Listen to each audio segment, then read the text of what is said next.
আদালতে যদি আমার বিপক্ষে রায় হয় আমি সেটাও মেনে নেব, পক্ষে রায় হলেও আমি সেটা মেনে নেব, কিন্তু তার আগে আমারে জোরপূর্বক জমির থেকে উঠে দেওয়ার চেষ্টা চালাচ্ছে, চক্রান্ত চালাচ্ছে। যশোর সদরের কচুয়া ইউনিয়নের ভগবতী তলায় আদালতের আদেশ অমান্য করে ফসলি জমি জবরদখলের অভিযোগ উঠেছে। স্থানীয় আব্দুস সালাম মোল্লার ছেলে মোহাম্মদ ইকবাল হোসেন এ অভিযোগ করেন। ভুক্তভোগী মোহাম্মদ ইকবাল হোসেন বলেন, জমিজমা সংক্রান্ত বিরোধের জের ধরে আদালতের নিয়ম নীতিকে তোয়াক্কা না করে তার নিজ দখলের ফসলি জমি জবরদখলের চেষ্টা করছে একটি কুচক্রী মহল। তিনি জানান, গেল ২০২০ সালে ২৪ নং ভগবতীতলা মৌজার ৫০১ দাগের ৯৬ শতক, ৫০২ দাগের ১৭৮ শতক, ৪০০ দাগের ৮৯ শতক সহ মোট ৩২ দাগে ২ একর ৫৫ শতক জমি ক্রয় করেন তিনি। পৈতৃক সূত্রে পাওয়া জমির মালিক আনোয়ারা বেগম, মনোয়ারা বেগম, মোশারেফ, রাবিয়া বেগম ও রহিমা বেগমের কাছ থেকে ৬টি দলিলে এই জমি ক্রয় করা হয়, যার মধ্যে ৫০২ দাগের ১ একর ৩০ শতক জমি তিনি ভোগ দখল করতে থাকেন।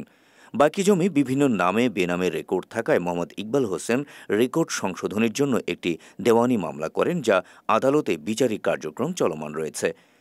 ইকবাল হোসেন অভিযোগ করেন, ৫ আগস্টের পর সরকার পরিবর্তনের ফলে একটি কুচক্রী মহল তার ক্রয় করা জমিজমা জবরদখলের চেষ্টা চালিয়ে যাচ্ছে।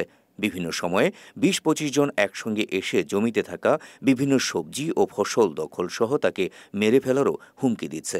এ অবস্থায় তার ও তার পরিবারের জীবনের নিরাপত্তা চেয়ে প্রশাসনের হস্তক্ষেপ কামনা করেছেন তিনি।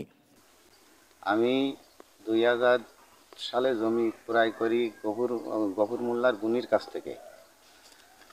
অরের সূত্রে জমি ক্রয় করে ৬টা দলিল মিলে জমি ক্রয় করার পরে সেই অবস্থায় আমি জমিতে ভোগ দখলে কিছু জমি রিকার্ডে ভুল থাকে, যার জন্য আমি রিকার্ড সংশোধন প্লাস দেওয়ানি ২৫৬ নম্বর মকদ্দমা করি। সেটা চলমান এবং শেষ পর্যায়ে। এই মুহূর্তে পার্শ্ববর্তী ইউনিয়নের দাইতলা গ্রামের তরিকুল ইসলাম ওরফে আব্দুর রউফ এই সরকার পরিবর্তন হওয়ার পরে জোরপূর্বক আমার বিরুদ্ধে চক্রান্ত করে ৫০-৬০ জন লোক নিয়ে এসে আমার ফসলাদি বিনষ্ট করার চেষ্টা করে এবং জমি দখল করার চেষ্টা করে। সেই মুহূর্তে আমার গ্রামবাসী বাধা দিয়ে তাদেরকে আটকে যায়, কিন্তু আমি রোডঘাট চলতে যেতে বিভিন্ন হুমকি ধামকি, আমার জীবননাশের হুমকি রয়েছে। তাই আমি আপনাদের মাধ্যমে সরকারের কাছে অনুরোধ জানাবো,